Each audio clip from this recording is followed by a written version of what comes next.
The Fanboy, episode 129.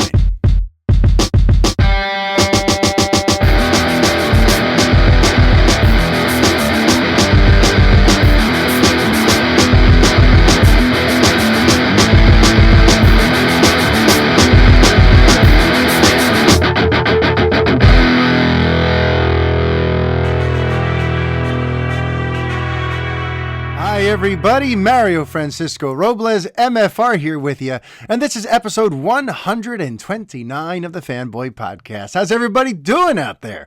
All right, so look, this is going to be all Snyder Cut all the time, because this is what this week is about. And if you've been following my show, if you've been following my writing, if you've been following anything about my fandom for the last, several years now, I've been doing this now since 2013, you know that in some way, shape, or form, my entire cinematic life, my entire fandom life has been wrapped up in this Zack Snyder's Justice League in some way, shape, or form for years. Whether you consider Man of Steel and the fallout from that part of the story, or if you really just start the story from after the theatrical cut of Justice League came out in 2017 to the release the Snyder Cut campaign. No matter where you want to start this story is something that I've been tracking and having strong feelings about for many, many years. So now that the movie itself is out, it's time to talk about it. So let's dive right in. So the first thing that I'm going to do up here at the front of the show is I'm going to start off with non-spoiler thoughts, okay? Just some general non-spoiler impressions of Zack Snyder's Justice League. Then I'm bringing on a friend to talk about the movie. My friend Seth Travis from Man of Metropolis.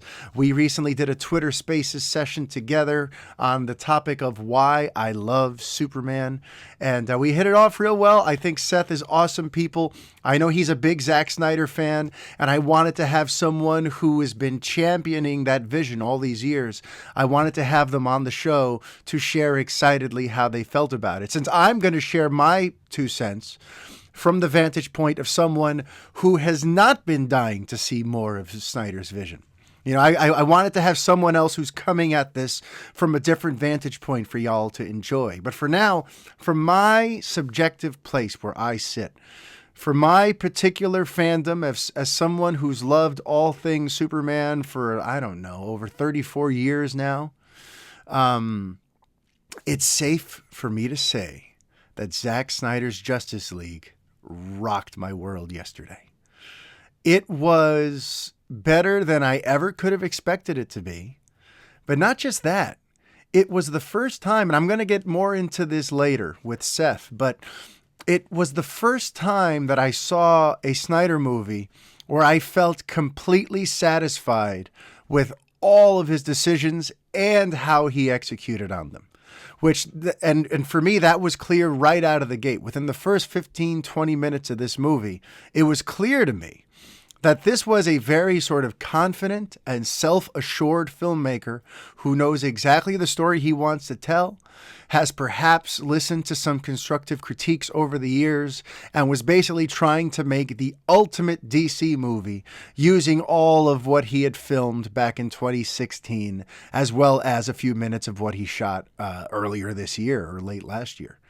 So right off the bat, I need to make that clear, because one of the things I've always given Snyder a hard time for is having great ideas, great ambitions, stories and plot points that have wonderful potential with things to say about the world at large and all that sort of stuff. I always give him credit for his ideas, but his execution always leaves me wanting. Not this time. Not this time. Yesterday, from 9 a.m. to 1 p.m., I watched all 4 hours of Zack Snyder's Justice League in one straight sitting. I mean, I took like 2-minute breaks during a couple of the parts so I can go use the bathroom and argue with Rick Shue from Batman on Film a little bit. But aside from that, I did 4 straight hours of Zack Snyder's Justice League, something that I didn't think I was going to be ready, willing, or able to do.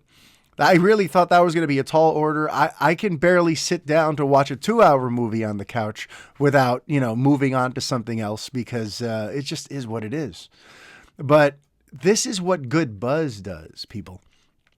Good buzz takes people like me who were doubters and skeptics who said, this is not really going to be for me, but maybe I'll check out some of it and give it a try. Good buzz gets people like me to go, well, hang on a second. What's all this about? What is all this chatter? I didn't expect all this. And when I say expect all this, I mean it. Like, I've seen so many people this week come out in favor of not just Zack Snyder's Justice League, but of the entire Snyderverse, that it's so shocking to me. It's so like, I don't think anyone saw this coming. I swear, you ask 10 people about how this was going to go, and 9 out of those 10 people were going to say, well, his fans will love it. Critics are going to treat it just like BVS. General audiences are probably going to treat it like BVS, but at least his fans will be happy. That was kind of like the general consensus. No one really expected this to be embraced, right? Because Zack Snyder has been somewhat of a lightning rod as a filmmaker for years now. And there really wasn't reason to think that this would be any different. And yet this time around, when the embargoes started to get lifted, and social media impressions started to float their ways online, and actual critics started posting mini reviews on their Twitters and all that sort of stuff, something became very clear very quickly, which is this is not going to go the way you think it's going to. It became very clear to me right away, like, wait a minute, people are really enjoying this film. And people with like big influences. Like I saw Eric Davis of Fandango talk about Zack Snyder's Justice League and how he wants to restore the Snyderverse. I saw Brandon Davis from comicbook.com, who's like the face of comicbook.com, telling his 100,000 followers that Zack Snyder's Justice League is great and we should restore the Snyderverse. I saw my old Latino review compatriot Humberto El Mayimbe Gonzalez from The Wrap talking about restore the Snyderverse. Like lots of major significant places now are coming out and saying, we loved this and we want more of it. And with positive glowing reviews from places like Variety and the San Francisco Chronicle and all kinds of like really heavy duty publications coming out and saying rave things about this movie, listen, that got my attention. And by the time Wednesday came around, I was like, I think I'm going to need to block out like 4 straight hours and watch this tomorrow morning as soon as it comes out, because this buzz I'm hearing is crazy. This might be the start of something new and different, and I want to be in on this. So yesterday, I did the thing that I never thought I'd do, and I watched all freaking 4 hours of this movie in one sitting. And the amazing part was I never regretted it for a second. It was wild. I loved all the teases of where he's going with these characters. I love the way he presented these characters. I love that each hero got a chance to be heroic and got a chance to show their impact on those around them and show them inspiring other people and show them not just fighting bad guys, but doing heroic deeds. Because that's always been something that, for me was kind of missing in BVS and in portions of Man of Steel, where, for me, when I see a superhero movie, it's to watch a superhero save people. It's not to watch a superhero punch the crap out of whoever the villain of the movie is. That stuff, my eyes glaze over and I don't care. I care more about watching the heroes save lives, inspire others, overcome adversity, and show some level of heart and sensitivity towards those around them. That's the type of stuff that I love. And it's the type of stuff that, to me, it felt like Snyder was never all that interested in. And in this movie, he hits it out of the park. Every hero gets a chance to shine. And not just shine, but they get to do the thing where they inspire and improve other people's lives. I'm going to get into some spoilers later that are more, can tie that point down a little firmer. But overall, I was floored by the overall way he presented this universe. The heroes felt heroic. The villains seemed dark and ominous and villainous and scary. See, Steppenwolf is a whole other thing when he is the vanguard of an alien invasion, which is why he didn't work in the theatrical cut. Because if you're not going to go for the alien invasion, if you're not going to go into the dark side angle of this story, then Steppenwolf is a lame duck villain who serves no real purpose except just to talk about mother boxes and have general ideas of ruling the world. He was just such a generic, meaningless villain with no real arc. And in this movie, right away, he's much more fleshed out. He's actually pretty damn scary. And the drama of the history between him and Darkseid is actually fairly compelling. And I found myself feeling for this character who wanted to be back in Darkseid's good graces and who's been working so hard to try to fix things. And, Steppenwolf, right off the bat, was a much more compelling villain. The heroes right off the bat were much more compelling and heroic. And the score, let's not even get into the score just yet, but the score, Tom Hokenberg, aka Junkie XL, this guy killed it. He gave me a Superman theme that brought tears to my eyes. And speaking of tears to my eyes, you guys know what a softie I am. And sometimes I'll even judge a film based on its ability to engage me emotionally. If a movie can get me to that emotional place, despite all the things I know about the movie, despite my mind knowing full well that this is all fake and this is all just a story on a script, if I can forget all that and feel the feels during your movie, then your movie is a pretty special thing. That's how I view it. And I cried. And I think I undersold it yesterday on Twitter. I think I said twice. I remembered yesterday I cried 3 times. 3 times. And one of those times, and this was a big surprise to me, a pleasant surprise, was with Cyborg. There were 2 different Cyborg beats that I'm going to get into when we get into spoilers. But it gave me a whole new understanding for Ray Fisher's pain for what happened in the theatrical cut. And we're going to get into all that, but I don't want to get into specifics or spoilers just yet in case you are one of the people who has not seen this movie yet. I want to make sure you have some bit of this episode that you could listen to before seeing the movie. So in terms of non-spoiler stuff, another big rave I can give is for Henry Cavill's Superman. Look, I've been saying for years, this guy's got it in him.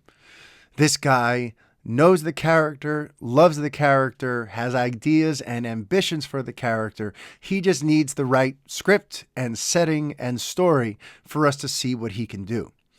And going into this cut of the movie yesterday, you all know this. One of the big questions I've had is, well, what exactly is so bad about the Superman in this movie that Warner Brothers was willing to give us Henry Cavill's blurry face with that mustache instead? In that theatrical cut, they present a Superman who is written well and portrayed well, but looks like a complete catastrophe in the facial department, and it's distracting, and it became this huge distraction and burden and viral issue with the film itself. So they created a negative Superman situation, and it made me feel like, well, that can only mean that the Superman stuff in Zack Snyder's Justice League is even worse. If they were willing to have the first shot of the theatrical cut be that blurry cell phone footage of his mouth looking weird, if they were willing to do that instead of just give us what Zack shot, that must mean that Zack shot some terrible stuff. So I went into this kind of like, all right, I got to see how he butchered Superman, because there's no way to justify what they did otherwise. And what I discovered is that there's no way to justify what they did. There's no way. There's nothing that was shown about Henry's Superman. There was nothing in that depiction that could not have led to sequels and that was not tried and true to Zack Snyder's promise to us. Because he promised us that in Justice League, we were going to see the classic Superman. And you know what? He delivered. Because right after the battle against his fellow Justice League members, just like in the theatrical cut, and he goes to the farm with Lois, from that point on, everything about Henry's portrayal of the character, everything about the way he's written and directed and shot, everything about that is spot on Superman. And it's the kind of Superman that even like people who felt like this is not my Superman, I feel like if they saw this Superman, they would say they would sing a very different tune. So it showed me that Snyder is actually capable of giving us the more classic, traditional Clark Kent. And that is where he was heading with all this. He wasn't just saying that this Clark Kent who returned from the dead really does seem to be the Clark Kent a lot of us grew up on, except he's been through some stuff, so there's extra gravitas there. You know? So for me, my only complaint about the Superman aspect of this film, my only complaint is with the damn black suit. And this goes back to last week, right? Because last week, somebody asked me, you know, what do you think of the black suit? And, you know, I said at the time that as long as it serves some kind of storyline purpose like it did in the comics, you know, he didn't just arbitrarily wear a black suit when he returned from death for the hell of it. In the comics, it was explained that was a special like Kryptonian regeneration suit that was there to kind of help his body, you know, soak up the sun the right way and help him sort of rehabilitate back to the Superman that he once was. So the black suit actually had some sort of technology to it. There was a reason for it existing aside from it just looking cool. But in this particular instance, it's almost framed more like Clark chose the black suit. Like when he's, I don't want to go into the spoilers. That was almost there. But all I'll say for now, in the non-spoiler portion of things, is that the black suit bugged me. I think it was unnecessary. I think it was a crappy call. And I'll get more into that later. Now, taking a step back from Superman, the overall film, the overall 4-hour film, what did I think of it? I think it didn't need to be 4 hours. I think it could have been chopped down.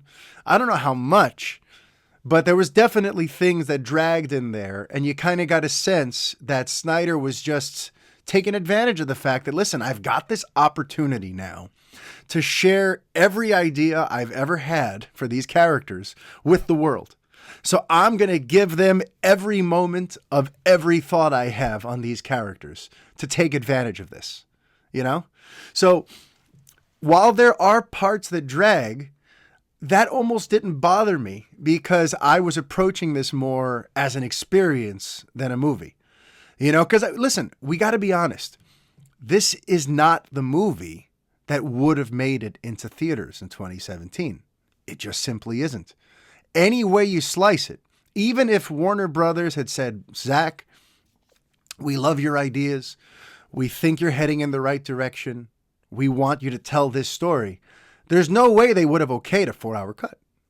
And there's no way that some of the things he kind of snuck in there in the last year or so would have ended up in there in the original 2017 version of this film. So that's an important distinction that I think some people need to draw.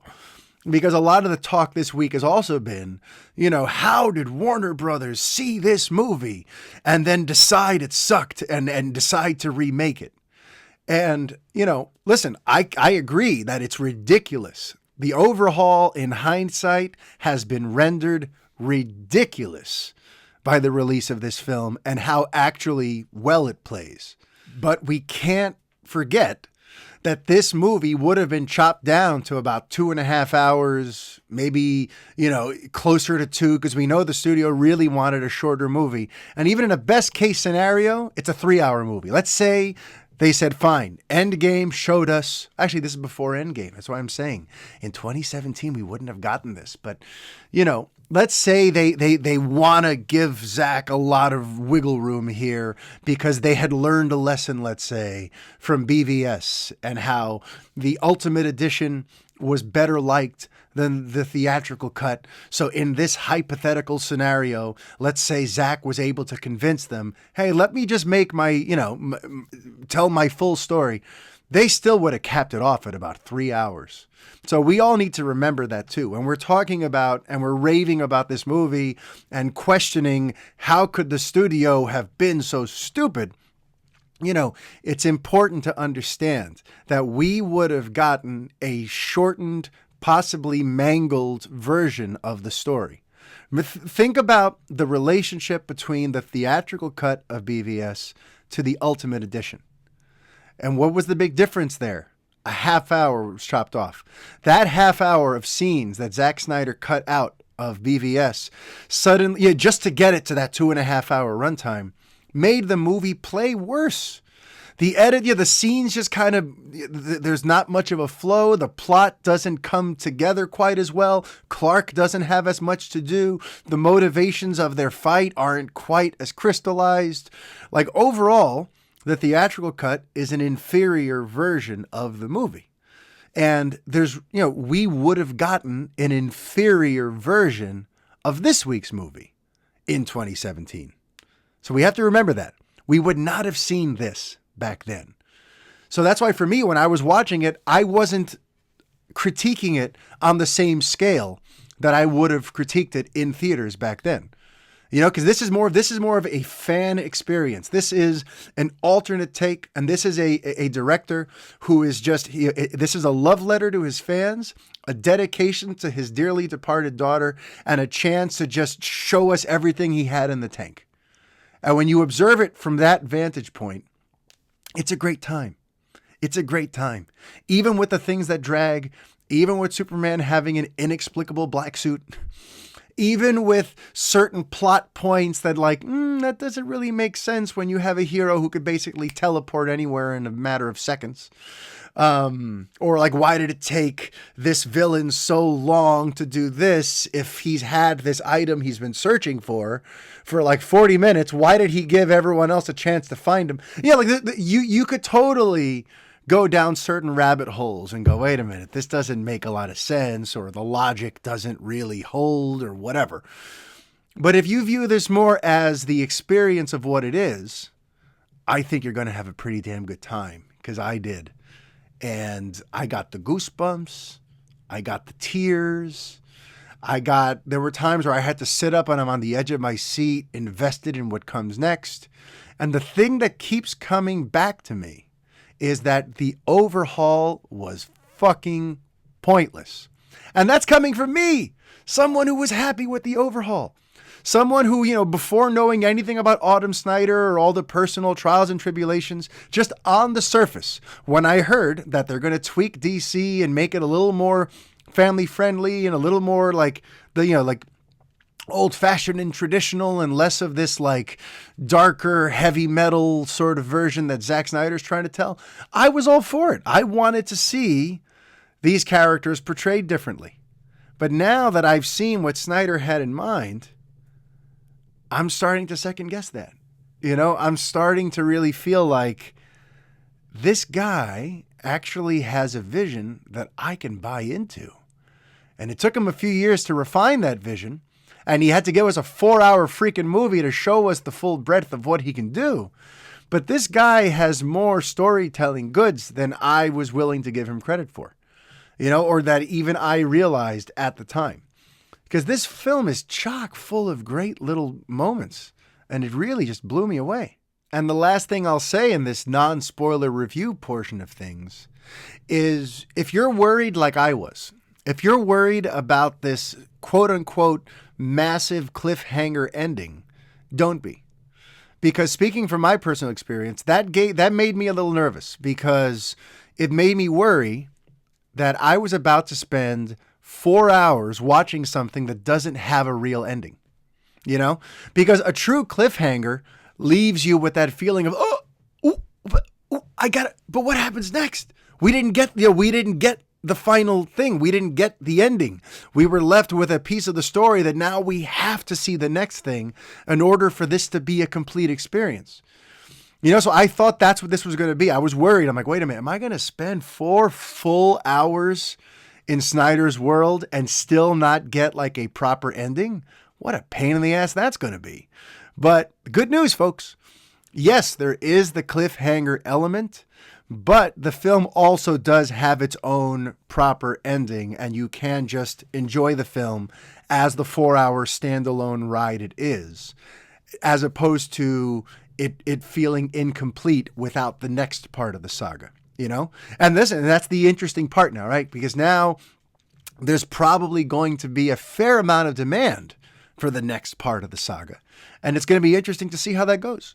Will HBO Max hear them out? Will Warner Brothers Pictures finally kind of pay attention to what's going on there with the Snyderverse end of things? Is there enough numbers at HBO Max and social media justification to proceed with the Justice League 2? I mean, listen, there's going to be lots of questions for us to explore in the weeks and months ahead, especially once I launch Superman on film next month. There's lots of interesting stuff on the horizon now that this film has come out and it's been largely liked and largely embraced by geek culture. It's going to be interesting. It really is. Because if you go back to last week's show, I was pretty skeptical. And all those reasons still hold true. And I'm going to bring them up again later when I talk to Seth, because I do feel like we need to have realistic expectations. Anyone thinking that they're going to greenlight a sequel in the first 3 days like they did with Wonder Woman 84, you guys are in for a rude awakening. I would be shocked if they announce anything anytime soon. It's going to take some time for them to figure out what's going to happen. Because first, they got to see how many people subscribed and streamed and saw it on the service. Then they got to see how many people actually stuck around. Because like I said, if a bunch of people signed up on March 17th and then canceled March 19th, they're not going to see a lot of stock in this audience, and they're not going to want to cater to this audience too much. But then the other thing that has to happen is, if those first two things happen, if HBO Max is making tons of money and it's working out for them, if the buzz continues to be generally favorable and there's people campaigning for the continuation of the Snyderverse, the third thing that has to happen now is Warner Max and Warner Media need to get on the same page. Because Warner Media is where the film department is, and that's where Toby Emmerich and Walter Hamada are kind of ruling the roost. And then there's Warner Max, where like Jason Kilar and Casey Bloys and other people are sort of running things. They're going to have to talk. If this actually becomes a success, which again, I don't know yet if it will, but based on the initial response to this movie, there's definitely reason to think that this could lead to more things. This could create a tidal wave of positive buzz and people clamoring and signing more petitions and creating new hashtags. The same stuff that got the Snyder Cut released to begin with could replay itself again for his overall Snyderverse. But this time around, the big thing will be getting all of the behind the scenes entities on the same page. And that is going to be the tough part in all this, because it was one thing when HBO Max was just trying to greenlight a movie that was already in the can. But to now get them to greenlight a $250 million sequel to that movie, that is a very, very tall ask. So at least it's a tall ask that has some merit now. Now that the movie is out and the buzz is largely very good, listen, I'm all ears. I am open to whatever comes, and you know me, I'm not about speaking in absolutes. I'm not going to say one way or the other that there's no way the Snyderverse is going to continue or that it absolutely will. All I can say is the movie being as good as it turned out has definitely created possibilities for us. But okay, So now I'm going to go ahead and bring on another big Superman fan who also happens to be a gigantic Zack Snyder fan who was basically doing backflips all week because he got to see it on Tuesday. And I've been hearing him rave about it. So I had to get my buddy from Man of Metropolis, Mr. Seth Travis, here on the show to share his jubilant response to the film. So here is my conversation with Seth. And afterward, we'll meet up again for some spoiler thoughts on Zack Snyder's Justice League. All right, so here I am with Mr. Seth Travis, the creative director of Man of Metropolis, and we're here to talk some Zack Snyder's Justice League. How you doing, Seth? I'm great. I'm excited. This is going to be great. I've seen the film 3 times. What? And 3? You're the first person outside of my friend in Chicago who I've discussed this with outside of Twitter. So I'm excited. Let's do it. So to be clear, you have spent 12 hours in the Snyderverse this week. How did that feel? That's funny. A friend of mine tweeted me last night, and he's like, "You watched that movie 12 hours straight?" And I was like, "No. I got a press link back on Monday." Okay. And unfortunately, with the server issues, I didn't get to see it until Tuesday morning. Yeah, that was just one final extra wrinkle in the story. Yeah, totally, right? Started at 7:30 in the morning and got to watch it all the way through and watched it again the next day. And then, of course, I wanted to get the HBO Max stream love yesterday on launch day. So, yeah, I mean, 12 hours of Snyder cut. No regrets, man. It's incredible. And this is interesting, too, because, like, you know, you seem like someone who you've been waiting for this a very long time, right? You've been a fan of Zack Snyder's vision for a long time, and you've been waiting to see what he had in mind. So this must have been extra rewarding for you.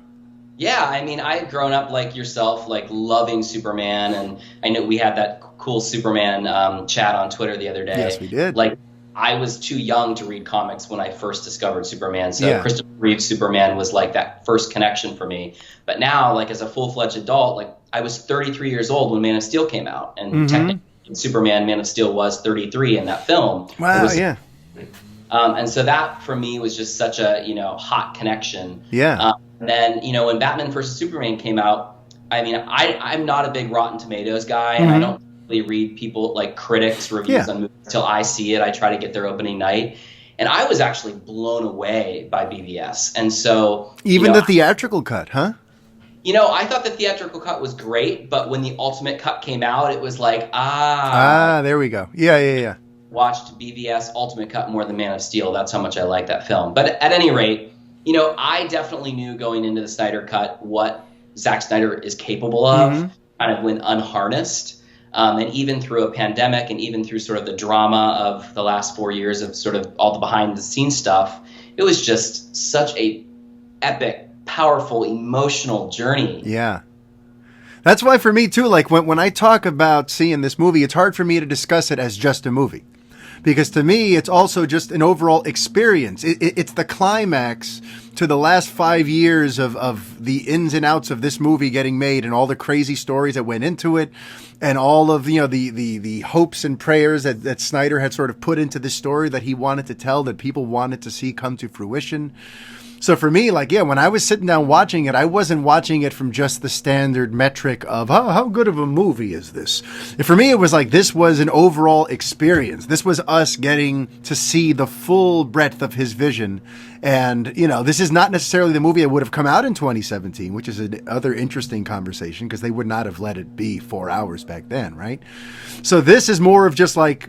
This isn't even an attempt to be what that would have been in 2017. This is like showing his fans, here's all the things I had in mind for you that could have happened. So when you view it more from that way and less as like, well, how is this as a start to finish movie? I feel like it's even better because the experience of it, all the little things that he did, like even sneaking in the "You Are Not Alone" suicide prevention billboard into the Flash scene. Like there's so many things in there that are so sort of loving and personal that he probably would not have even done in the original cut in 2017. That's like, to me, it's just, again, you can't judge this based as a movie. You can judge this as the overall experience of finally getting to see this damn thing. Yeah, I mean, I know like a lot of critics and folks on Twitter are talking a lot about how this is going to be such an incredible, course to take. going back to the theatrical cut and then looking at the Snyder cut and comparing and contrasting sort of art direction and decision making, and time and VFX quality. I mean, it's going to be really incredible, an incredible opportunity for movie makers and creators to sort of dissect it, right? And I'm not necessarily at that level, but I've seen a couple of comparisons on YouTube that uploaded in the last 24 hours where they were showing like the Flash scene that Whedon did versus the Snyder cut scene that when he met Bruce Wayne, or actually one that was really powerful for me this morning was seeing a huge action moment at the beginning of the film with Wonder Woman that they just cut from the theatrical film, which it's like, why would you cut that? If you've read any comics, let alone a Wonder Woman comic, that scene was so Wonder Woman, where she's just moving her hands and arms. And I mean, one thing I want to say about sort of being a part of the journey in the last 4 years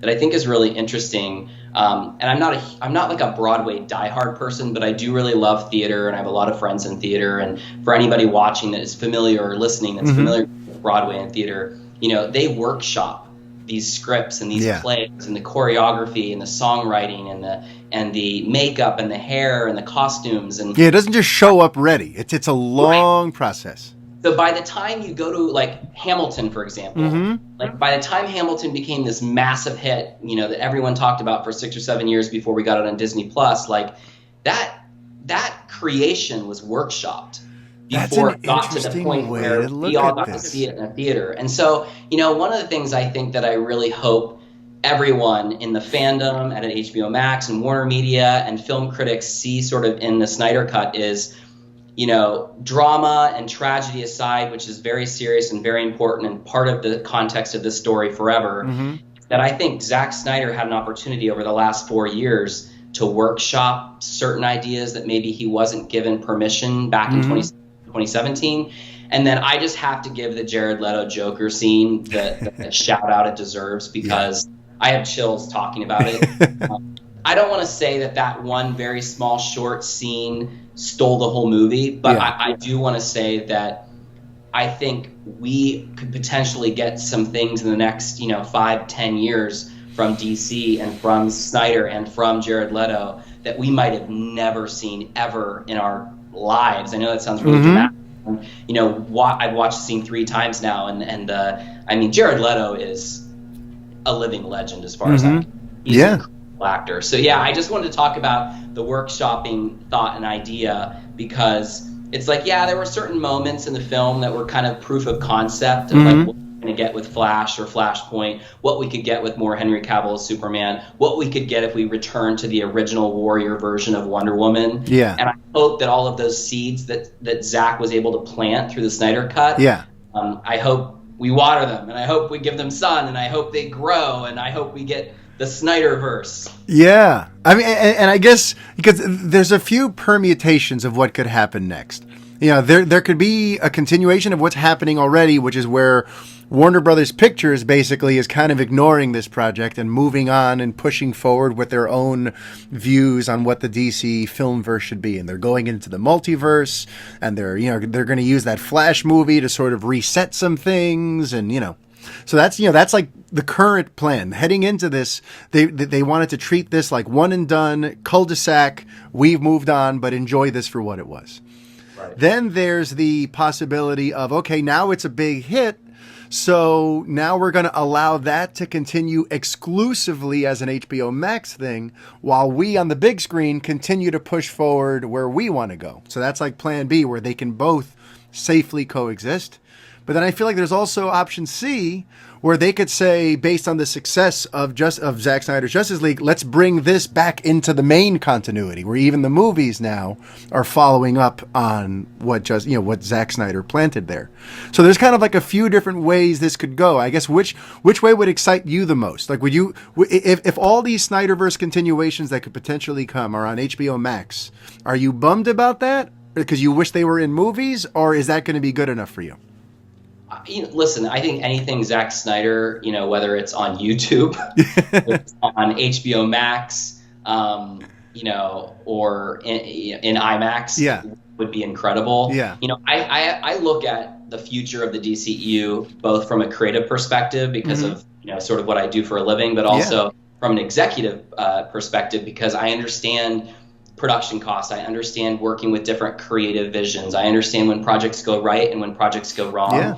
And, I would ultimately say that, and I don't want to reference, the creative visionary over at Marvel, because I don't think it's fair to Zack, because I think Zack is that good. Yeah. And so for people to say that he would be this version for the DCU, I think is silly, so I won't go there. But what I will say is, Zack has proven himself time and time again, even in the face of ridiculous odds with having a film taken away from him, having personal things in his life happen that are devastating, living in a pandemic. Yeah. Like, you look at all of the hurdles that Zack has overcome to create what we've witnessed this week, I would just sort of argue to the cinematic universe and to, Jason Kylar and HBO Max and Warner Media, et cetera, like, what can Zack do completely unharnessed, unfurled, without living in a pandemic, without being given, 2 directors on site watching every sort of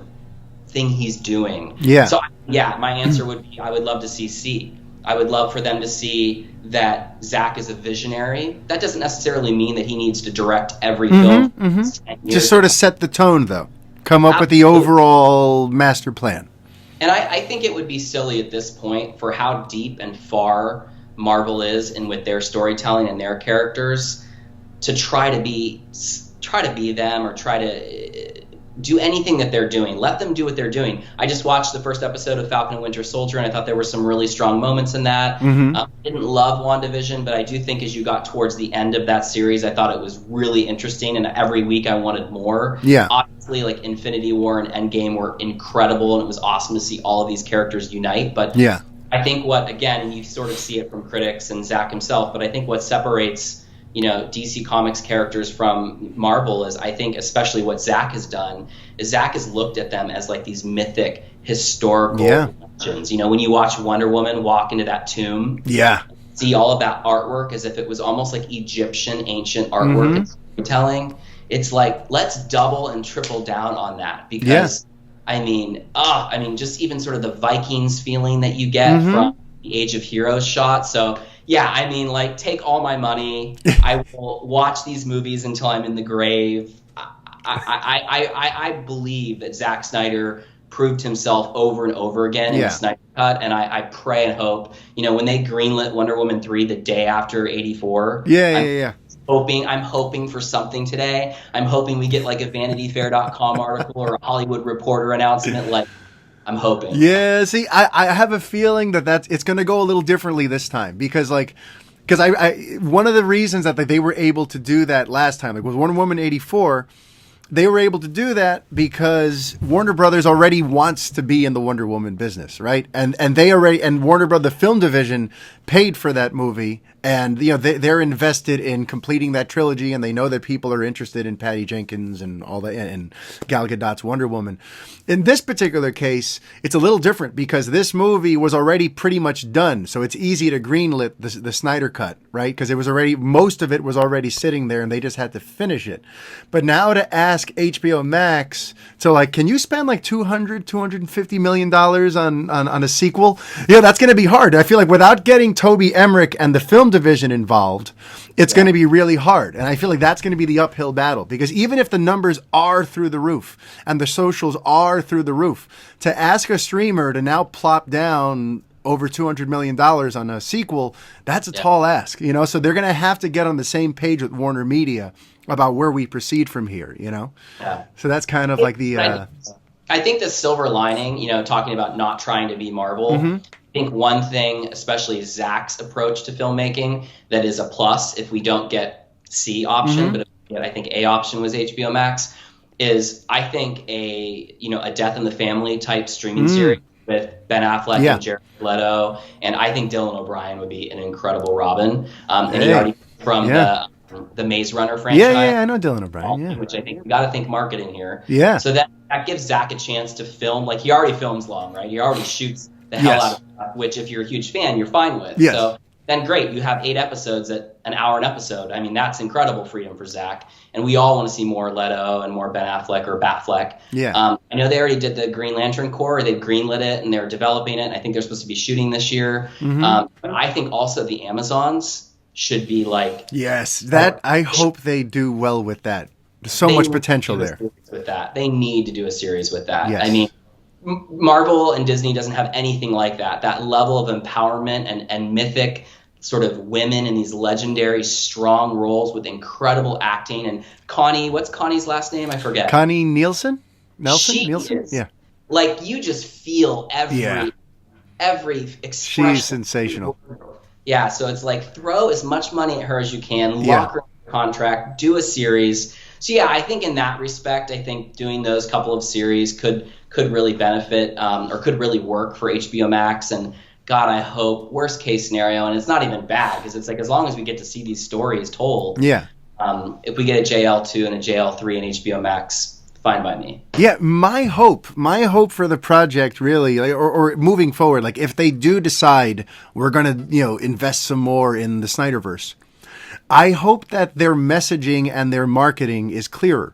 Because I feel like one of the things that gave Snyder's film a sort of uphill battle a few years back was that there was like a misconception as to what these films were even trying to be.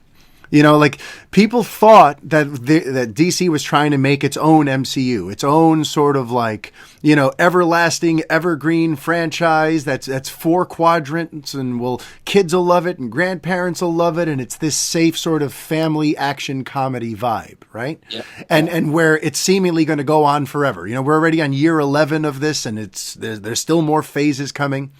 So people thought that Snyder was trying to launch something akin to that. And when you look at the movies in that filter, it looks like, well, what are we doing here? This feels like this is aimed towards adults. This is darker. This feels almost more like an Elseworld rather than the classic versions. But I feel like if somehow audience knew it, I don't know how they could have done it, but if they could have marketed these movies more like, this is a limited run. We have a select, Zack Snyder's going to do this arc of films and, it has a beginning, middle, and end, and that's it. People might have gone into it with more of an open mind. If people realize, oh, okay, so this isn't really meant to be like the standard bearer of all these characters and this franchise that we have to follow for the next 20 years. This is like a 5-chapter story that we're going to watch. And then when it's over, we'll go back to like regularly scheduled programming.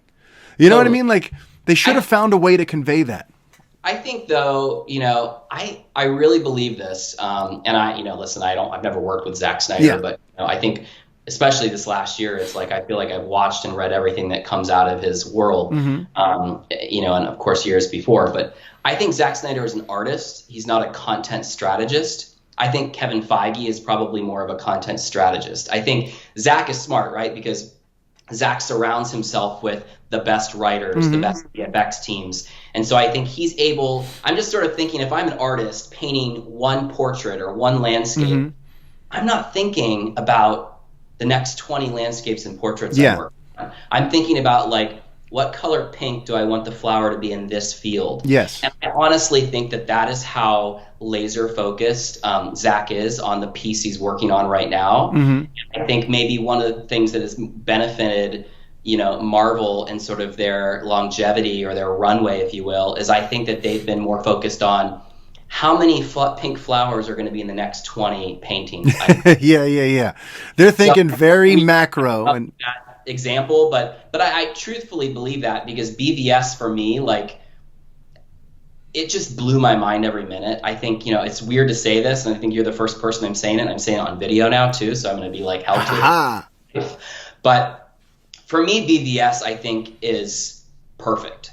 Yeah. And I know it got so much crazy hate and it divided people, but I felt like it was so genius because it ripped certain playbooks and storylines from comics, but then it had its own sort of storyline in itself, and it sort of took some of reality. It was almost like taking comic book stuff, taking Man of Steel, and mixing it with sort of some of the things that Christopher Nolan did with the Dark Knight series. Yeah. And so, I don't know. I mean, obviously, I'm a Snyder fan. Yes. But for me, even as a not Snyder fan, what I could say as a compliment and kind of working in tandem with what you said about BVS, for me, like BVS was a film that had lots of ambition and potential, but for me personally, the execution didn't meet the ambition. And even there's parts for me in Man of Steel where that rings true. But in Zack Snyder's Justice League was the first time I felt like the execution is meeting the ambition and then some. Where like I could see what he's going for and he's also hitting it out of the park at the same time. A lot of times, like my issue with Snyder is that, like, I see what he's going for, but the way he's trying to get there is kind of, you're losing me. You know what I mean? Like either there was a better or more efficient way to do this or whatever, you know. Yeah. But Zack Snyder's Justice League to me was the first time where I'm sitting there going, wow, he has big ideas and he's rising to the occasion to tell them effortlessly. Yep. And it's like, now it's like, that's why for me, I would love to see a continuation of the Snyderverse with the Zack Snyder we have today. Because I do feel like the workshopping process has perhaps, you know, made him a better filmmaker, has helped him to try to convey his ideas. So that's really cool. And with that in mind, I'm right there with you that if they want to bring him back on as a pseudo architect, I mean, I would say I'm more plan B though. I would like that if he was the architect specifically of the like HBO Max DC stuff. I don't know that I'm necessarily wanting him to step back into the main continuity of things. So I think that's where we differ a little bit. I mean, I think you take either, right? As long as he's back in some way. I mean, so, okay, I don't know what year it is. It might have been 2004, 2008 or something, but like there is a Jeep TV ad that Zack Snyder shot. I don't know if they're playing Frisbee. Do you know that? Have you seen that? I don't know that one. I got to look it up. They're like, I don't know if they're in like the Red Rocks or they're in the Grand Canyon. There's somewhere where there are like 4 or 5 people in Jeep Cherokees and Jeep Wranglers and they're playing Frisbee. And like one of them drops the Frisbee like down in the canyon. Yeah. And one guy goes like, I'll get it. And they have to jump in their Jeep and like drive down. Oh, okay. Yeah, it actually does sound familiar. Yeah. I guess the point is like, you know, what I think Zack is just, you know, an incredible talent and a visionary and finds a way, even in a creative 30-second ad, to connect with you. So, you know, for me, I think like whether he's going to connect with me on HBO Max or in an IMAX theater, like, you know, I'm ready for it. I'm there for it. And, you know, I will say this. I think there are some lessons that Zack has learned in the last 4 years, right? Yeah. You know, whether it's, you know, whether I think there was an interview that ran in the New York Times on Sunday, and the journalist who interviewed him has actually said some really kind of negative, very subjective things in years past. So it was very interesting that he scored that interview.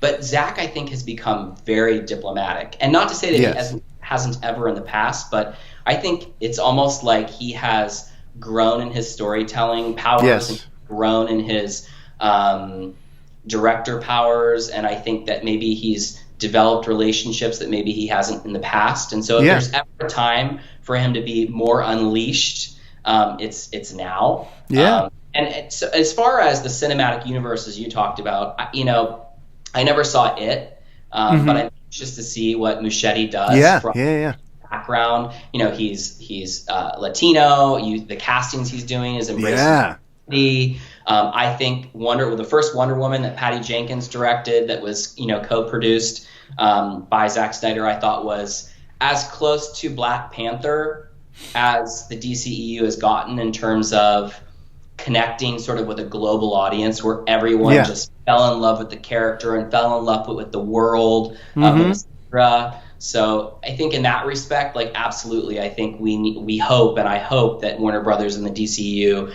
find other creative, talented directors to help tell these stories. I'm really anxious for a Green Lantern. I hope, you know, as you saw, I'm sure you saw on Twitter, Ryan Reynolds live tweeted his watch party. I went to Green Lantern on opening day. I'm a huge fan of Ryan Reynolds. Obviously, there were a ton of problems with that movie. But, you know, I'm such a hopeless romantic. This guy. So it's like Zack Snyder got his justice with the Snyder Cut. And I would love to see a Green Lantern film. I don't know who would direct it. I can't think of a director off the top of my head, but I would love to see Ryan Reynolds maybe in the first 15 minutes of the movie give up his ring and pass it on to a John Cena or something. I could talk for hours about all the things I would love to see. Of course, of course. Let me ask you specifically, of all the different things that were teased in the Snyder Cut, is there, like, what's the thing that you're most like, oh, I want to see where that goes? You know, like, what's the thing that you want to see most urgently? Putting you on the spot there, Seth. Yeah, that's hard. Okay, I have two answers. Okay, go for it. Outside of the Man of Steel bubble, right? Mm-hmm. Like, if nobody had an opinion of how Man of Steel and Superman was portrayed in that movie and in BVS, I know that Henry Cavill's version of Superman was a little bit more, I don't want to say dark. I want to say he's deeper, yes. Right? He's had experiences. He's lived his life. He's had challenges. He's trying to find out who he was. For me, I really connected with that. Yeah. But I've also sort of seen a lot of people out there that have wanted a more like, happy, more hopeful version of Superman. Yeah. And the scene with, spoiler alert, the scene with Clark Kent in the field with Lois, where he has the white butterfly on his fingers, that was such a symbol for rebirth for me. Yes. And I think that is such an opportunity for everyone involved with casting Henry Cavill, with writing Man of Steel, with writing BVS and Justice League, Zack's Justice League. Like, that is such an incredible opportunity to do their own version of a reboot with Henry Cavill as Superman. We saw him open up his jacket in a black suit, right? So it's like you could start Man of Steel 2, or they could call it Last Son of Krypton. You could call it Man of Tomorrow. Yeah, right? All of these options you have where you see him in a red and blue suit again. Yeah. It's this rebirthed version of Superman. Yep. So that would be my first answer, because Superman is absolutely my favorite, and I connect so well with Henry Cavill's version and with this hopefully rebirthed version that we saw when he showed up with Steppenwolf. Yep. And I think my second answer is I would love to see a Ben Affleck, Jared Leto. I knew you were going to say that. Yeah. It was like 1987 when Robin was killed in the comics, right? Maybe 88. But I remember I was at a baseball park with my brother, Little League baseball match. All the kids were passing that comic back and forth. Because it's crazy. Just being like, they killed Robin, and seeing the images. And I think, I loved Michael Keaton's Batman, and I know that they got campier and campier, and they recast Bruce Wayne and recast Batman. But I've always sort of felt sorry for the Robin character. I don't know if we need to blame the 1950s and 60s TV show for that, or if we blame the comic book writers and storytellers. I think, Chris O'Donnell's character version of Robin was written cheesy and terrible from the beginning. If anybody could redeem Robin, it is Zack Snyder, because he's like, I don't know if I'd say death metal, but he is like taking DC Comics characters and putting it through like a rock and roll lens. Yeah. So well, to me, I liken it to like punk rock. It's like punk rock is the anti-establishment. It's just the thumb your nose and this is who we are. I feel like Zack Snyder's making punk rock DC movies. So it's funny for you to mention it, that way. So I mean, listen, if I was at DC Comics and or Warner Brothers, whoever is truly in charge of like the IP of these characters, and we were like, we need to fix this character, who can do it? Yeah. Nobody else could redeem and fix and evolve the Robin character better than Zack Snyder in a movie. Nobody. Look at that. How's that for a ringing endorsement? But also, how shocking is it that the guy who is the creative director for Man of Metropolis, his first thing was, I want to see more Superman. I knew you were going to guess that. Who could have said that? And shockingly, I'm on the same page. Who'd have thought the two guys who were just on Twitter Spaces last week under the I Love Superman discussion would both be champing at the bit to see more Henry Cavill Superman? Because I'm with you. I'm with you that we can go some really special places with Henry. And I even feel that like from the farm on, he is like the classic Superman that most people claim they were begging to see more of, myself included. Yeah. He felt recognizable and three-dimensional, and there was something about him that was like, oh, I want to see more stories with this guy. So that's why, to me, too, it makes it bittersweet, because it's like, I hope this gets picked up. I hope this gets picked up, because Cavill's Superman in this was left in a great position to go to some really exciting places, you know, and even if you don't want to go to the whole nightmare thing and have him go evil and all that stuff, because I feel like that was one of the studio's big concerns. Even if you don't want to go there, right? You can still sort of augment the path that these movies were going to take. We don't necessarily have to, and this is where it gets controversial, right? Because this is going against Snyder's original idea, but bear with me, Seth. Because if you make it more like, if you were to make a movie that's about avoiding it, like Terminator 2 Judgment Day, where yes, you open and there's flash forwards of this apocalyptic future where everything went wrong, but we don't really spend a lot of time there. It's about our heroes in the present trying to stop that from happening. If you do a movie like that, that's basically all about trying to prevent the lowest death and whatever, so we avoid Judgment Day, I think you could have a Superman story that where he doesn't end up the evil, dark Superman that people were, you know, kind of like, I don't want to see that. You know what I mean? No, so I feel like there's a way to tell this story still, and that's why it boggles the mind that they brought in Joss Whedon and changed everything. Because there's nothing that Snyder presented here that could not have been followed up on in a later sequel. You know, I mean, honestly, even like what you brought up Wonder Woman, what Patty Jenkins did with Wonder Woman, where she took the seeds he planted and still made this awesome movie out of it and did her own unique things. James Wan took seeds that Zack Snyder planted, and then again, he added his own thing and made this awesome $1 billion Aquaman movie. So I feel like, why couldn't Superman have gotten that treatment? You know, with this cut, like why, you know, it drives me nuts. And that he it's was been in it anyway. Right? Yeah. Because we knew that this film was about Batman building an alliance, building this Justice League. Yeah. We knew that there was going to be sort of that crescendo to bringing Superman back. Like, we all knew. Like, it's different in 2017. None of us knew. Like, none of us knew what was going to happen until we saw the theatrical cut. But yeah, I think, you know, to your point about Man of Steel and Superman and Henry Cavill coming back, you know, I think the thing, too, about exploring, like, evil Superman versus this hopeful Superman is that's an incredible opportunity from like a marketing and testing strategy standpoint. It can green light, whether you want to call it a Man of Steel 2 or like you said, Man of Tomorrow. Yeah. Give us that hopeful Superman end to end. Yeah, and see how people react. We don't need to see evil Superman in that, right? Give us that end to end. Green light JL 2 and 3, and let Zack tell that story. But as we just saw in a 4-hour movie, like, we might get evil Superman for 10 whole minutes in a 4-hour sequel. Yeah.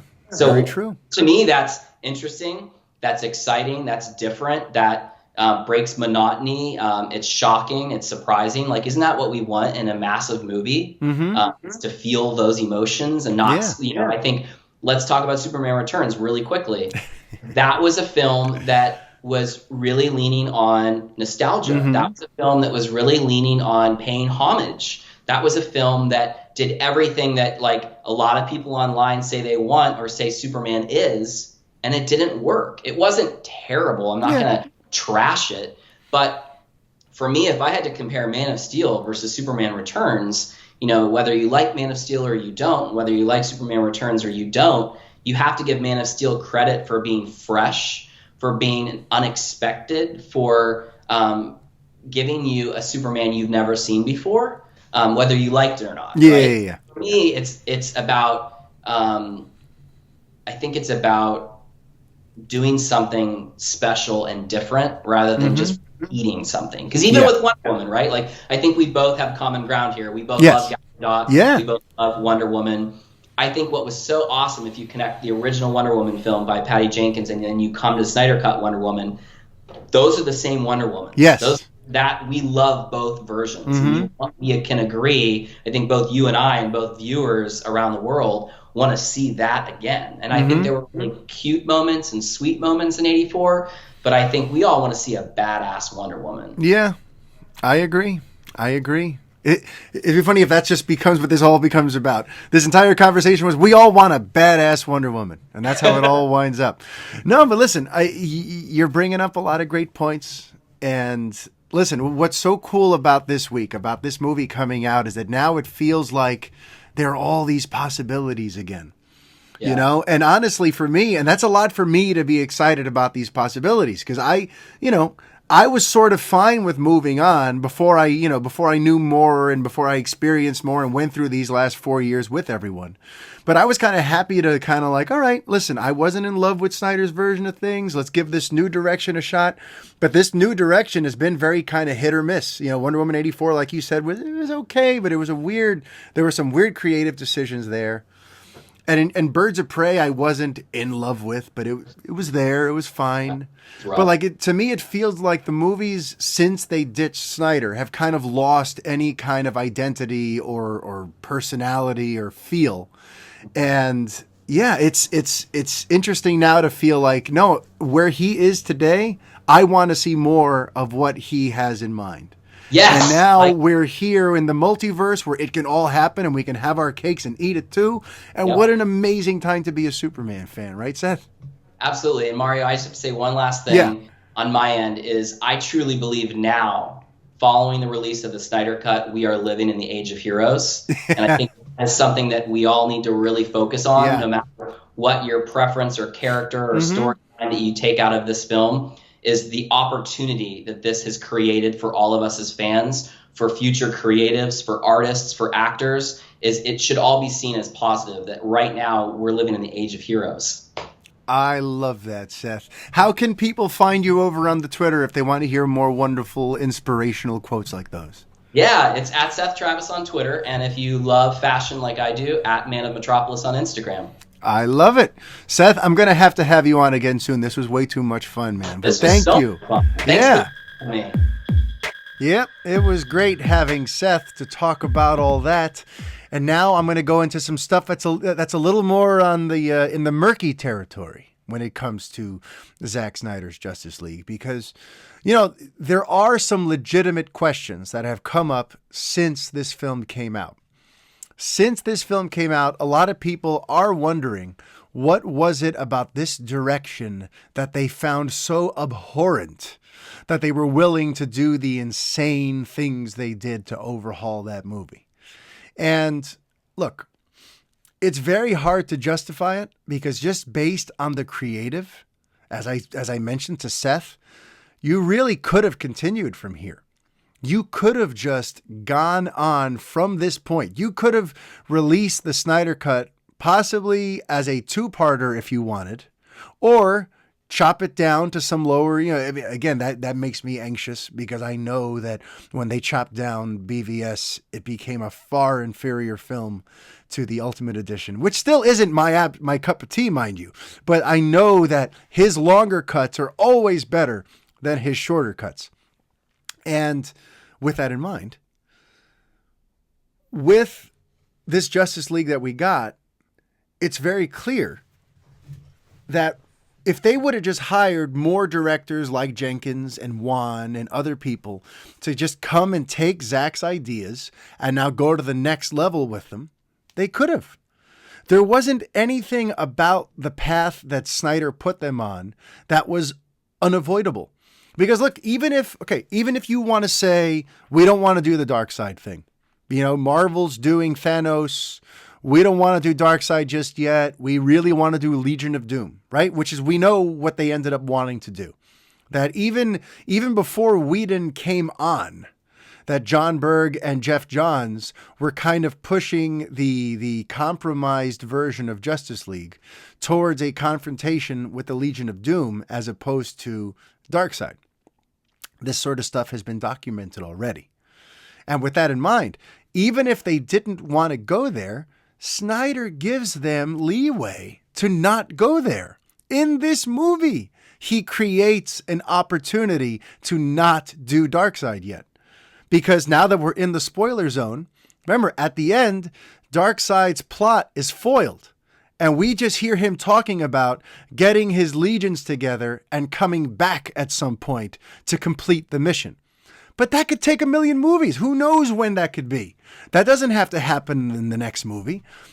For all we know, Darkseid now is out there amassing his legions because he knows the Earth has its Justice League. And if we're going to go and try to invade these people, this planet, we're going to have to be ready to put up with an unbelievable heroic force protecting Earth.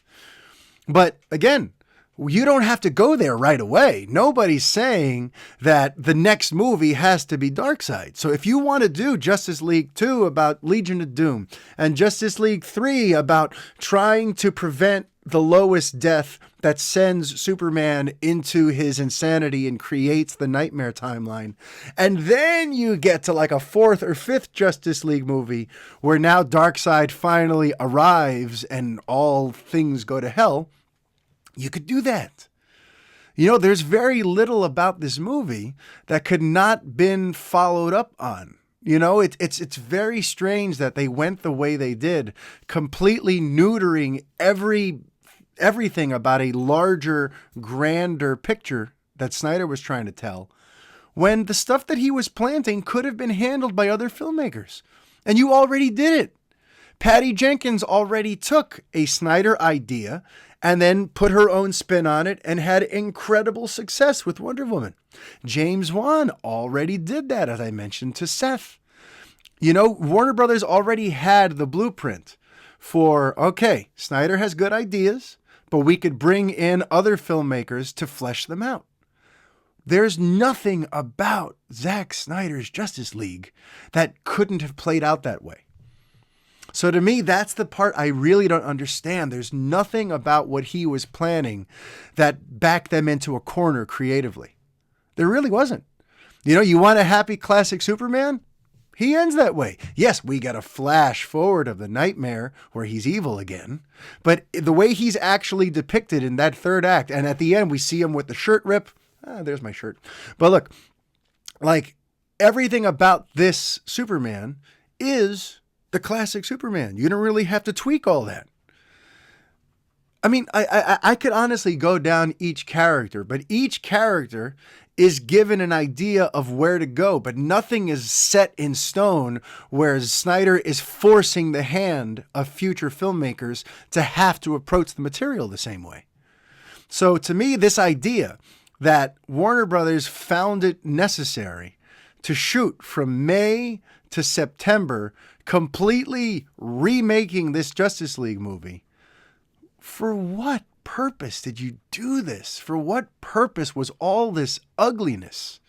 And that's a question that's come at me. Like, what was it that was so unwatchable, or what was it that could have possibly made them do such an extreme thing? And the best I can do is guess, by the way. You know, I don't work over there. I don't know what the hell the studio's priorities are. But I can tell you as an outsider looking in, if I had to guess, I would say they knew that interest in these movies had dropped significantly. Like they must have done some kind of internal testing that prepared them for the fact that the buzz on this Justice League movie is really low. Because listen, and I discussed this last week, by the time Joss Whedon's version of Justice League arrived in theaters, people had, general audiences had already decided they didn't care about a Justice League movie. That much is made clear by the fact that all the trailers promise a Zack Snyder movie. All the trailers promise this is the next story after BVS.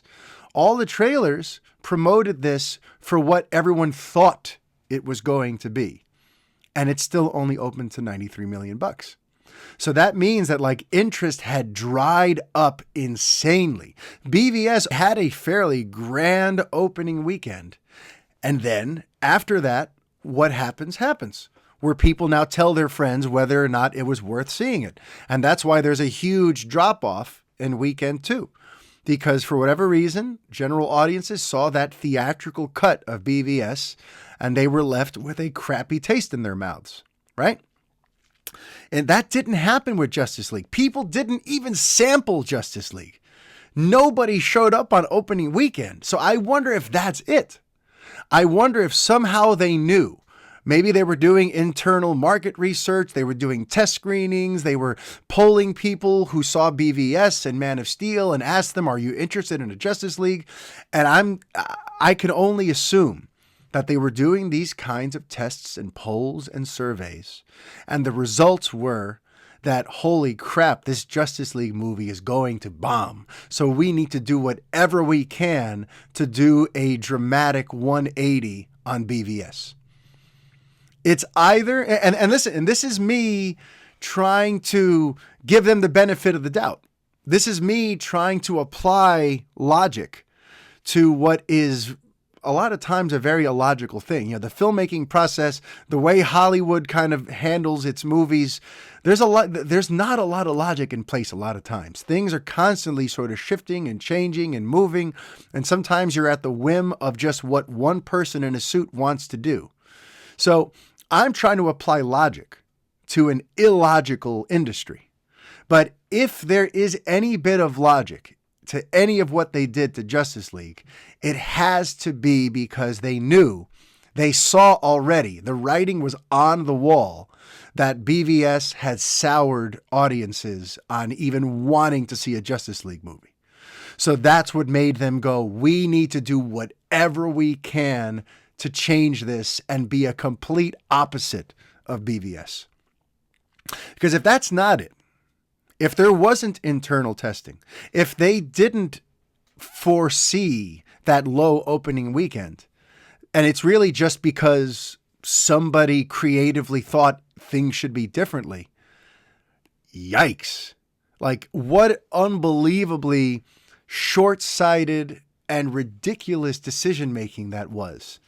To have to fly all the stars back in and spend all this money on extensive reshoots without delaying the film, and the clock is ticking, you're going to create this insane scenario over a movie that could have been salvaged.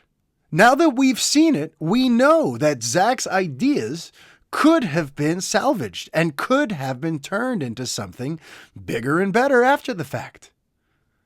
So I'm telling you, it's either they knew already that the market was poisoned on Zack Snyder's DC movies, or somebody's just a real idiot over there and had a bad idea and they got bad information when they did their online research and they pushed forward on an overhaul that was completely unnecessary.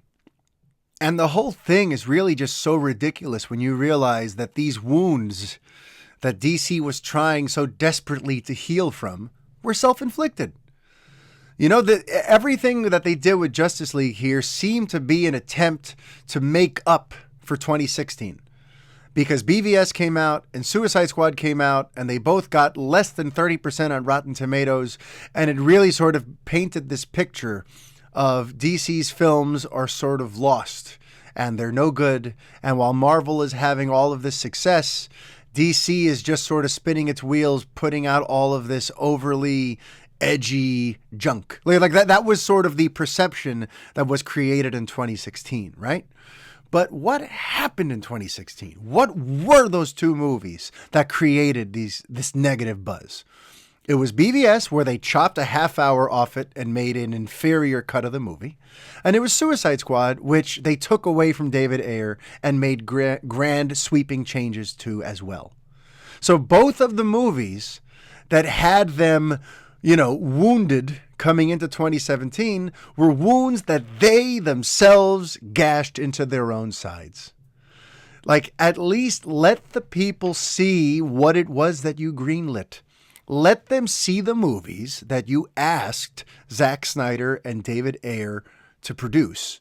Let audiences see those before you make these sweeping changes. If you're going to send out studio compromised cuts of these movies and then freak out when people don't love them, and then you have to overhaul your most important DC film ever, God, you're fucking clueless. And now that I'm allowing myself to talk some spoilers on this end of the episode, I'm going to just delve a little further into a few other things. So I alluded to the fact that the black suit Superman thing was bugging me, right? Well, in that scene, now that we can speak freely, Clark is walking down the scout ship. He's walking through the hallway and all these different suits are presenting themselves to him. And we're hearing quotes from both of his fathers, from both Jor-El and Jonathan. So, many of them old, but some of them sound pretty new or perhaps from alternate edits. or from, just other films that, alternate takes from earlier films that he reconstituted. But ultimately, Clark turns his back on the red and blue one, and we don't see what he's looking at, but you could tell he kind of gives this look at a suit as if like, this is the one I need. That's the culmination of the sequence. We're going through this memory lane. We're hearing all these words that inspired him. We're seeing all the different options for the types of suit he can wear. And then we just focus on his face. We don't see this suit that he's chosen. So that in the next shot, when we see the doors open and he's in the black suit, I guess in theory, we're supposed to feel like, he chose the black suit. Cool. For me, it did nothing for me. Honestly, all of the Superman bits in this movie, which were already like 8 out of 10 for me because of the way they're written and the way Henry played them and the music. The Superman bits, which were already an 8 out of 10, would have been 10 out of 10 if he was in the red and blue, if he was in the traditional suit. And especially what makes it extra frustrating is that like it looks like Snyder got it backwards. He reversed it somehow. We're like, yes, whenever we see good, nice Henry in this movie, he's in the black suit. But when we get a flash forward later at the Nightmare timeline, at evil Superman, he's in the red and blue suit. And it's like, shouldn't it have been the opposite? Shouldn't it have been that like in the future when he goes bad, he's in all black, but now when he's returned and he's ready and reinvigorated and all that sort of stuff, now he should be in the red and blue. So to me, that was like the one thing that was pissing me off during that third act. Where like, yes, I love a lot of this and it's really amazing to see all these heroes doing all this cool stuff. The fighting is great. The staging of the action is pretty great. I'm so like dialed in. But the only thing that would have made it better was if Superman had his traditional colors on. If they were not going to justify wearing the black suit and give it a reason for existing, and it's just Clark chose to wear black, then it's just like, well, why did he choose to wear black? What was it about this suit that as soon as he saw it, he knew, this is the one. This is the suit I have to wear. Like, yeah, let me know why. Why did he do that? But that's the thing. It's funny because I'm asking for an explanation. And I like explanations. I do. But more than anything, I like just knowing that the filmmaker thought of these things. More than anything, that's why I like when certain things are explained or addressed in a movie. Because it lets me know, okay, so this storyteller is aware of that. And he's addressing it, but that's just not the story he wants to tell. Okay, good. At least they know about that thing. You know what I mean? So for me, whenever it comes to that, whenever it comes to a director explaining something or addressing an issue in a film, that's more so what it's about. I just want to know that this storyteller I'm entrusting my imagination to has considered some of these things. And that was a positive for me in this, because throughout this movie, Snyder showed a great deal of care went into all of these decisions. And it gave me like this theory. It gave me this theory. We're like, okay, we know this guy likes to shoot long movies, right? That's his thing. There's always director's cuts. He always has more ideas, right? And then he inevitably has to chop them down to get them shorter. Something makes me wonder if when Snyder is cutting his films down, the first thing he thinks need to go are explanations. Are things that sort of justify some of the decisions he's making. He'd rather just get to the decision and the audience can take it or leave it. Because in this movie, almost everything that as I'm watching it, I'm going, that was a little weird. But then he would find a way to bring it up in the dialogue later, and suddenly it fell, oh no, so that thing that I was a little on has been justified. he did think about that, and he did consider how the audience might go, where did that come from? Like, Snyder showed several times that he was willing to like address or explain certain concerns. And that's something that he doesn't typically do. In BVS, there was very little of that. In Man of Steel, there was very little of that. And in this movie, it felt like he actually left in all those connective moments that allow you to fully understand a character's rationalization or reason for doing what they did. He left them in this time because, again, this is the 4-hour and 2-minute cut. So he feels like I can actually include that, which is usually a luxury. I'm going to include it this time. And as he moves forward, if he does get a chance to do more of these movies or more, DC superhero movies in general, I hope he realizes the importance of that. Okay, I got to get into it now because there's one moment that I keep, like when I think about the movie, it really gets to me because I've been talking about Ray Fisher and Cyborg on this show on and off for a few months because he's got the whole issue with Joss Whedon and Jeff Johns and John Berg and all that. And I had heard rumors way back when that one of the things he was most upset about was that he had personally worked with Snyder and Chris Terrio about his arc. He'd worked on his arc and what Cyborg would be trying to do and what his reason for being is. And then all of that just got snipped out when Joss Whedon stepped in and totally, not just snipped out, but just completely remade and changed. They took away all the heft of what they were going for there. And I bring this up because Cyborg in this film does something that really speaks to me. And I know really speaks to Ray Fisher because Fisher and I have similar political ideologies. We both wanted the same person to eventually become the nominee last year and eventually become president. It didn't happen. But it's a candidate who understands the injustice of poverty and of people who work hard still struggling to make ends meet. It was a politician whose ideology was much more about what can I do for others and how can I help even the playing field so that everyone has a chance to succeed, especially if they're doing the work, if they're being good people and working and trying their hardest.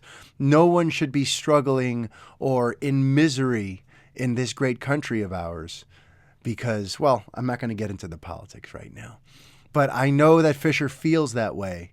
And when I saw the Cyborg backstory and how he singled in on that waitress who was struggling and had like hardly any money left in the bank, and he looked into her life story and did what he could to help her, and he gave her that extra like $1 million in her bank account, and the way she reacted to that, like that brought tears to my eyes. Because it also felt like a really cool sort of comment on capitalism in general, how when he's in that alternate sort of cyborg world that he enters, he sees that human beings have been distilled down to just floating social security numbers and bank accounts. It's just money and your social security, and that is your whole value, and that is what your whole life is about, just trying to add to your stack of money until you eventually die. And to me, like watching that sequence where everyone has been distilled down to little floating piles of money attached to account numbers, it felt like this is the type of stuff that Fisher was really hoping to get at. You know, since Fisher has my similar political leanings, this is probably the stuff that hurt the most for him that got cut. Because he really wanted his Cyborg to be a champion for the little guy and to use his abilities to help those in need. It gave me extra compassion for his heartbreak at how things went there with Cyborg's overall representation. And we also got to talk about Wonder Woman because, I referenced that earlier in the episode. There's this moment there after the bank scene Which, by the way, I got to admit, all of my speculating was wrong about that. I don't know if anyone remembers, but I even said it in the commentary for the theatrical Justice League. I said, I don't think Wonder Woman succeeds in the Snyder Cut because in the trailers, we see all the windows on that same level where she is. We see all those windows explode out onto the street. So I was always of the mind that this must mean that Diana fails in this. And it's all part of the grander story they're telling about how, Diana and Bruce and everyone are all sort of overwhelmed ever since Superman died. And that's why they have to come together. And that's why they have to get him back from the dead, because they're struggling without him. That was always kind of my theory. It was nice to be proved wrong. The explosion still happens up in the sky. And then the explosion out onto the street is Wonder Woman killing the terrorist. So it's like, okay, yeah, I was wrong. I'll take it. Something else I'll take, though, is afterward, this little girl is just staring at her enamored. And Diana gets down on one knee and talks to her and says, can I help you or whatever? And she says, can I be like you one day? And she says, you could be whatever you want. And it's like those little moments didn't really exist in Man of Steel or in Batman v Superman, even in the Ultimate Edition of Batman versus Superman. And yet in this movie, there's lots of moments like that. There's lots of moments where Snyder shows us how the world reacts to these heroes, which is such an important part of this kind of story. You have to show the audience how the world feels about these heroes and how these heroes impact the world around them. And in this film, there's lots of little moments like that that show you exactly what these heroes mean to the world that they're in. And I love that. Even like the silly thing, some people want to make fun of it, but in that fishing village, when the girl comes and takes his Aquaman sweater and smells it and starts to sing a song towards the ocean, like, honestly, I didn't find that silly at all. I found it, like, to me, it felt like the old world. It felt like in small villages where the technology is primitive, where things are, the conditions to live and survive are much harsher, like where that scene takes place. They believed in gods and they believed in saviors back in the day, right?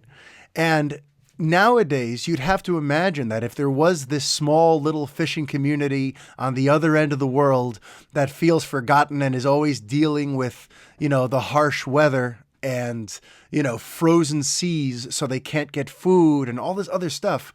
And then this mythical man arrives on the king tide. And every time he comes, he brings with him prosperity and helps them. It's like he's godlike. And it's like, he would be worshipped. There would be statues and paintings to him. There would be, they would treat him in a very special sort of way. So when she was singing to him, to me, it felt like something that would have happened in ancient times, when people still believed in gods and all that kind of stuff. And since I'm bringing this up, by the way, I just remembered a good, clear example of like Snyder addressing something that in the past he might not have. Okay. So when we're watching Bruce on the horse riding through this really rugged terrain and it's all snowy and rocky and desolate. And then ultimately he's perched on these rocks that are like on a cliff way over the town and the town is right on the water.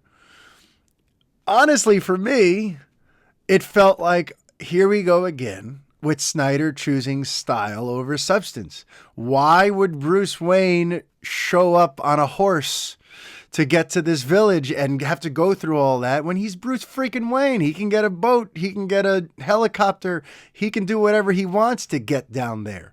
It's totally impractical for him to be riding a horse. And here we go once again, Zack Snyder just wants to show something cool. So he probably thought, oh man, it would be badass. You have Bruce on a horse riding on the mountains. Oh, it's going to look so cool when he looks down at the village. So I kind of started feeling that sense of, here we go with the style over substance where he just thinks it looks cool, even though it doesn't make any sense. And yet he shut me up. Because as soon as he gets into that restaurant, whatever, he gets into the village, it comes up that because of the storm conditions, he couldn't take a helicopter. And that whole line, this is where the line comes up, where where they say that he climbed a mountain to get there. And the guy from the village says, that's impossible. It's awesome because it makes Bruce Wayne sound like a badass. But it also explains, he couldn't have gotten there any other way. He had to climb a mountain and get a horse and get there this asinine way.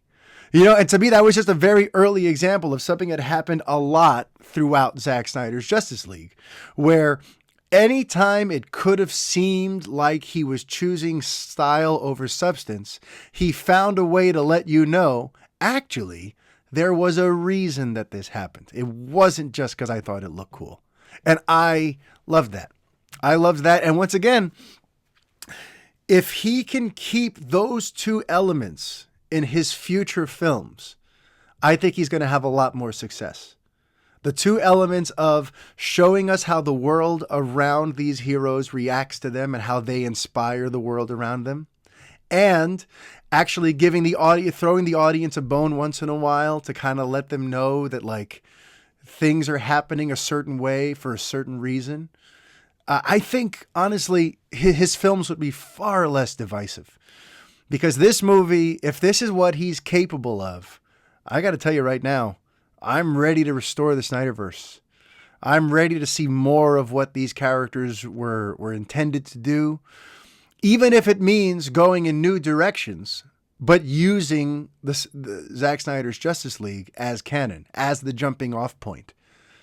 So that is ultimately what I've got to say about Zack Snyder's Justice League. It's been an insane ride these last 4 or 5 years trying to track down how Justice League was going to turn out. And now we've finally seen what the original filmmaker had in mind. And man, oh man, Warner Brothers looks ridiculous. I want to see more Snyderverse projects take place over in HBO Max, or I want to see new filmmakers continue to expand on that on the big screen. Either way, I am so grateful that Zack Snyder's Justice League came back, because it gave me a chance to hear that Man of Steel theme one last time, too. I got to mention that before I wrap up. Junkie XL, Tom Hokenberg. Go to Spotify and listen to Superman Rising Part 2 / Immovable. That is the most amazing version of Hans Zimmer's Man of Steel theme that I'd ever heard. It was finally the Superman theme itself done up in big, grandiose form. I cried. I cried. Even when they first showed the hologram of Superman, when Cyborg makes the hologram of Superman that's on top of the mother box, I just started, I couldn't deal. I couldn't deal with that.